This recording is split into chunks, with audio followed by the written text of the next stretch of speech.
नमस्कार, स्वागत है आपका कमोडिटी 10 बजे में। सबसे पहले बात कर लेते हैं गोल्ड की, क्योंकि गोल्ड में जबरदस्त तेजी दिख रही है और पिछले एक साल में कॉमेक्स पर अगर आप देखें तो 40% का उछाल दिखा और एक के बाद एक लगातार नया रिकॉर्ड बनता जा रहा है। घरेलू बाजार में अगर आप देखें तो आज जून वायदा 91,350 के पार निकल चुका है और करंट मंथ का कॉन्ट्रैक्ट अप्रैल वायदा ने भी नया हाई बनाया है। 90,800 के ऊपर अप्रैल वायदा भी ट्रेड कर रहा है। $3175 के ऊपर कॉमेक्स गोल्ड फ्यूचर्स है, $3145 के ऊपर स्पॉट गोल्ड है और 1980 के बाद अगर जो पिछला 2024 का जो फाइनेंशियल ईयर रहा है वो सबसे मजबूत फाइनेंशियल ईयर रहा है, यानी 40% की तेजी। अगर क्वार्टर की अगर बात करें, एक तिमाही की अगर बात करें तो सितंबर 1986 के बाद ये सबसे मजबूत तिमाही रहा है। तो एक स्ट्रॉन्ग रैली गोल्ड की हिस्ट्री में, और कहा जा रहा है कि सेकंड सबसे हाईएस्ट गोल्ड की जो मॉडर्न हिस्ट्री है उसमें दूसरी सबसे मजबूत यहां पर तेजी का दौर गोल्ड में चल रहा है। लेकिन गोल्ड में तेजी के बाद करेक्शन की अगर बात करें तो पिछले 3 बड़े हिस्ट्री में 3 ऐसे करेक्शन भी दिखे हैं। 1980 का जो पीक था वहां से गोल्ड में करीब 56% की गिरावट दिखी थी। 96 के पीक से गोल्ड ने 30% और 2012 के पीक से भी करीब 30% की गिरावट गोल्ड में दिखी थी।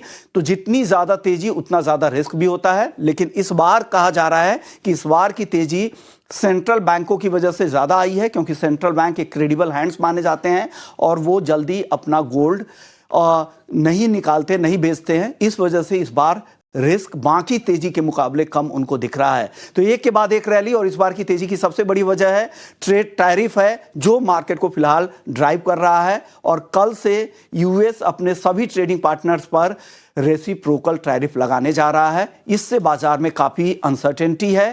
परसों यानी गुरुवार से 25% ऑटो टैरिफ भी वहां पे लगाए जाएंगे, यानी कि विदेशी बाजार से जो भी यूएस में कार आएंगे उस पर वो 25% टैरिफ लगाएंगे, इंपोर्ट टैरिफ लगाएंगे और साथ ही कुछ ऑटो कंपोनेंट्स पर भी 25% की टैरिफ की बातचीत चल रही है। तो इन सारी खबरों से अब ग्लोबल ट्रेड वॉर, मतलब दुनिया भर में ट्रेड वॉर, सारे देश एक दूसरे पर अब टैरिफ लगाने लगेंगे।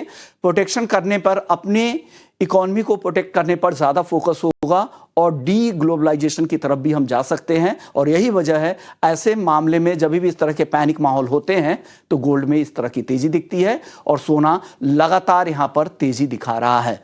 चांदी की अगर बात करें तो चांदी भी 1 लाख के ऊपर टिक गई है। आज भी एमसीएक्स पर करीब 0.5% की तेजी दिख रही है, 700-800 रुपए की, और 1,01,000 रुपए के बेहद करीब है।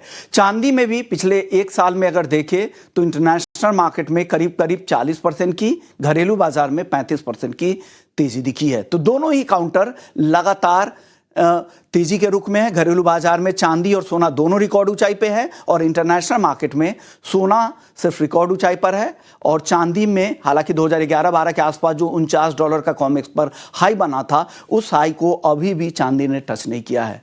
तो नए हाई पे अगर ऊंचाई पे अगर आप फंसते हैं तो इस तरह से आपको लंबा इंतजार भी करना पड़ता है। तो ये बात हो गई सोने और चांदी की।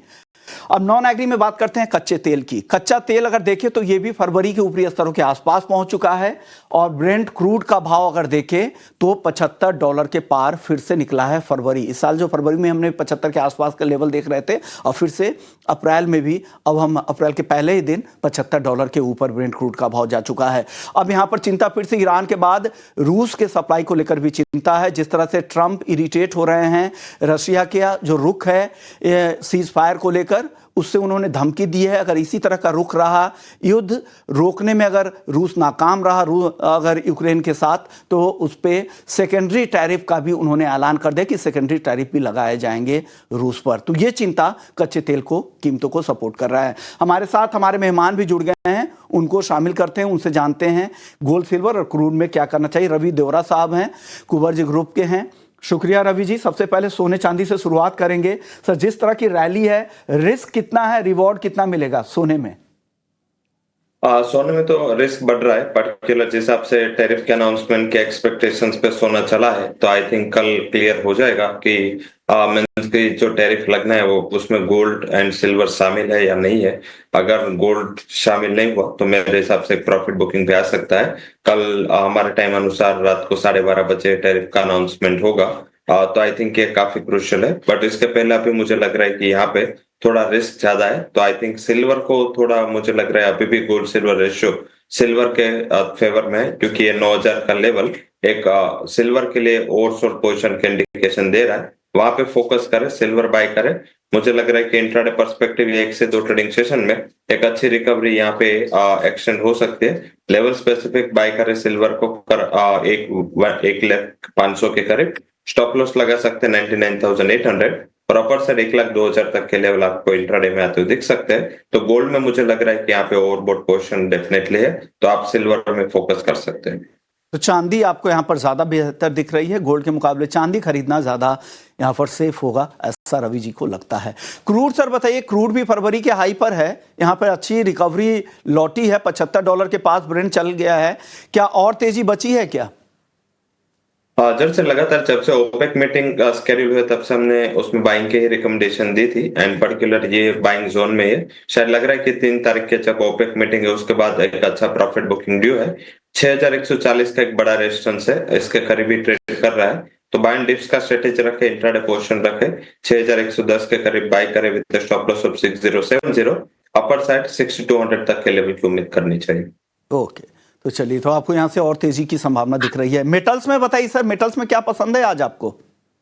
मेटल्स में जो 3 इवेंट है, पर्टिकुलर जो 2 डेटा चाइना के मैन्युफैक्चरिंग एंड जो चाइना का आरआरआर कट की उम्मीद, ये दोनों मुझे लग रहा है कि आज थोड़े प्राइसेस को सपोर्ट करेंगे। कल के करेक्शन के बाद मुझे लग रहा है कि चाइना ड्रिवन फंडामेंटल पे फोकस करें, जिंक में बाय करें, टारगेट 274 268 का स्टॉप लॉस होगा। कॉपर बाय करें 892 के करीब, 904 का टारगेट 885 के स्टॉप लॉस के साथ। मुझे लग रहा है कि मेटल में शॉर्ट कवरिंग यहाँ पे आपको आज आते हुए दिख सकता है। ओके, मेटल्स में शॉर्ट कवरिंग दिखेगी। कॉपर और जिंक खरीदने की सलाह, जिंक इनकी टॉप पिक है, 274 का टारगेट, 270 पे खरीदे, 268 का। नॉन एग्री में एक काउंटर एनजी सर बता दीजिए क्या लग रहा है, एनजी में आगे और गिरावट दिख रही है क्या आपको? आज अच्छे रिकवरी के साथ ओपन हुआ है, हालांकि जिस हिसाब से सीजनलिटी एंड है, मुझे लग रहा है कि हायर लेवल पे बिग वाली का ट्रेड लेना चाहिए, कॉन्ट्रा व्यू लेना चाहिए। 358 के करीब एक रेजिस्टेंस है, वहां पे सेल करें, स्टॉप लॉस 362 का लगा है और 2 से 3 ट्रेडिंग सेशन में फिर से 345 तक के लेवल की उम्मीद करनी चाहिए। 3 ट्रेडिंग डे में 345 तक नेचुरल गैस आ सकता है। करंट लेवल पे ना बेचे, ₹3 और ऊपर जाने पे बेचे, 358 के अपने रेजिस्टेंस के पास, 362 का इसे लगा ले। चलिए, नॉन एग्री के बाद एग्री मार्केट की शुरुआत करते हैं हल्दी से। हल्दी अच्छी रिकवरी दिखा चुकी है, 13,300 के ऊपर है। मराठवाड़ा के रीजन में पैदावार को लेकर, ईल को लेकर चिंता है, उससे सपोर्ट मिला है। क्या ये सपोर्ट आगे भी मिलेगा? शॉर्ट टर्म का क्या आउटलुक है आपका रवि जी हल्दी को लेकर? 1 से 2 ट्रेडिंग सेशन मुझे लग रहा है कि ये थोड़ा यहाँ पे स्टेबल होगा, बट हायर लेवल पे मुनाफा वसूली आएगी, क्योंकि जब ये 14,000 के करीब पहुंचा है, प्राइसेस में एक शार्प डिक्लाइन आई है। मुझे लग रहा है कि ये फेयर प्राइसेस है, जिस हिसाब से अराइवल थी, जिस हिसाब से क्रॉप थी। हायर लेवल पे बिक वाले करें, 13,522 के करीब नेक्स्ट कॉन्ट्रैक्ट चल रहा है, इसको 13,600 के करीब सेल करें, स्टॉप लॉस लगाए 13,880 और डाउन साइड 13,000 तक के टारगेट आपको आते हुए दिख सकते हैं। तो बाइंग का नहीं, रिस्क रिवॉर्ड वाइज मुझे लग रहा है कि सेलिंग का एक अच्छा अपॉर्चुनिटी। ओके, तो आपको लग रहा है कि यहाँ पे सेल का अपॉर्चुनिटीज ऊपर के लेवल पे मौके आप देख सकते हैं हल्दी में। हाँ, जीरा और धनिया, इन दोनों काउंटर पे बताइए सर, क्या राय बन रही है? जीरा में मुझे लग रहा है कि 22,000 का लेवल थोड़ा इंटेक्ट है, यहाँ पे अराइवल्स धीरे धीरे कम हो रही है, हिसाब से प्राइसेस में स्टेबिलिटी है।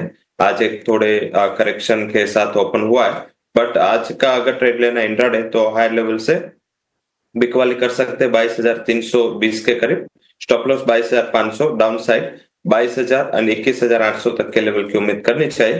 धनिया अट्रैक्टिव लेवल पे अभी भी और मंथ्स के 2-3 ट्रेडिंग सेशन शायद यही रेंज में रहे, बट यहाँ पे शॉर्ट टर्म व्यू ले 7,800 के करीब मिल जाता है, आप 15 ट्रेडिंग सेशन के लिए बाय कर ले, स्टॉप लॉस 7,640 का लगा है। मुझे लग रहा है कि अगर 15 ट्रेडिंग सेशन यहाँ पे रुकते आपको 8,200 तक के लेवल मिलने चाहिए। कि तो 2 हफ्ता अगर दे सकते हैं तो धनिया आपके लिए अच्छा बेट होगा खरीदारी के लिए। 7,800 रुपया अच्छा लेवल है, ऐसा रवि जी को लगता है। 15 दिनों में यहाँ से 400 रुपए का आपको फायदा दिख सकता है। लेकिन जीरा यहाँ पर शॉर्ट करने की सलाह है, 21,800 तक भी नीचे भाव आ सकता है। ग्वारसीड ग्वारगम सर बताइए, यहाँ पर क्या हो रहा है? यहाँ पर कुछ नई खबरें, क्या कुछ नई तेजी की उम्मीद है क्या? ये अपने गम पे ही है, एंड काफी टाइम से कंसोलिडेशन है, यही चाह रहे हैं, पूरे 1.5 साल से ये कंसोलिडेट कर रहा है। एंड रेंज काफी छोटी है। मुझे लग रहा है कि ये रेंज में गुआरगम एक बेटर अपॉर्चुनिटी हो सकती है अगर 10,200 करीब मिले, क्योंकि इसका शॉर्ट टर्म का रेंज 10,100 से लेके 10,700 यही रेंज में प्राइसेस फंसे। तो 10,200 पे बाय करें, स्टॉप लॉस 10,100 का एक 100 रुपीज का स्टॉप लॉस होगा, अपर साइड 10,520 तक के लेवल की उम्मीद करनी चाहिए। ओके, 10,500 के ऊपर के लेवल के लिए आप खरीदारी कर सकते हैं गुआरगम में। दायरे में रहेगा, 10,100 का स्टॉप लॉस लगाए और 200 रुपए की तेजी के लिए आप यहाँ पे वेट लगा सकते हैं। शुक्रिया रवि जी, आपने वक्त दिया, हमारे दर्शकों को गाइड किया नॉन एग्री और फिर एग्री मार्केट पर।